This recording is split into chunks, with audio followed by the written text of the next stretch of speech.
ಸುಧಾಮೂರ್ತಿ. ನಾನು ಇವತ್ತು ಭೂತನಾಳ ಕೆರೆಯ ದಂಡೆಯ ಮೇಲೆ ಮತ್ತು ಹನುಮಗಿರಿಯ ಬೆಟ್ಟದ ಅಡಿಯಲ್ಲಿ ಈ 1.5 ಕೋಟಿ ವೃಕ್ಷಗಳ ಮಧ್ಯದಲ್ಲಿ ನಾನು ನಿಂತಿದ್ದೀನಿ. ಇದೊಂದು ಅತ್ಯದ್ಭುತವಾದ ಕೆಲಸ ಅಂದ್ರೆ ತಪ್ಪಾಗಲಾರದು.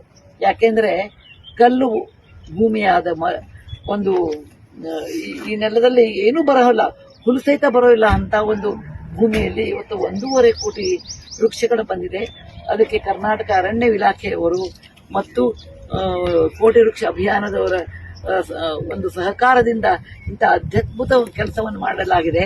ನನಗೆ ಬಹಳ ಆನಂದ ಆಗಿದೆ. ವಿಜಾಪುರ ನನ್ನ ತವರು ಮನೆಯೂ ನಿಜ, ನನ್ನ ಕ್ಷೇತ್ರವೂ ನಿಜ. ನಾನು ಕರ್ನಾಟಕದ ಒಳಗಿರ್ತೇನೆ, ಅದರಲ್ಲಿ ಉತ್ತರ ಕರ್ನಾಟಕದಲ್ಲಿ ಇಷ್ಟೊಂದು ವೃಕ್ಷಗಳು ಬೆಳೆದಿದ್ದು ನಾನು ಎಲ್ಲಿಯೂ ನೋಡಿಲ್ಲ. ಇದಕ್ಕೆ ನೆರವಾದ ಎಲ್ಲರಿಗೂ ನನ್ನ ವೈಯಕ್ತಿಕವಾದ ನಮಸ್ಕಾರಗಳು, ಅಭಿನಂದನೆಗಳು. ಮತ್ತು ಇವರೆಲ್ಲರಿಗೂ ನನಗೆ ಇದೇ ರೀತಿ ಕೆಲಸ ಮುಂದುವರಲಿ ಅಂತ ನಾನು ಆಶೀರ್ವದಿಸ್ತಾ ಹೇಳ್ತೀನಿ.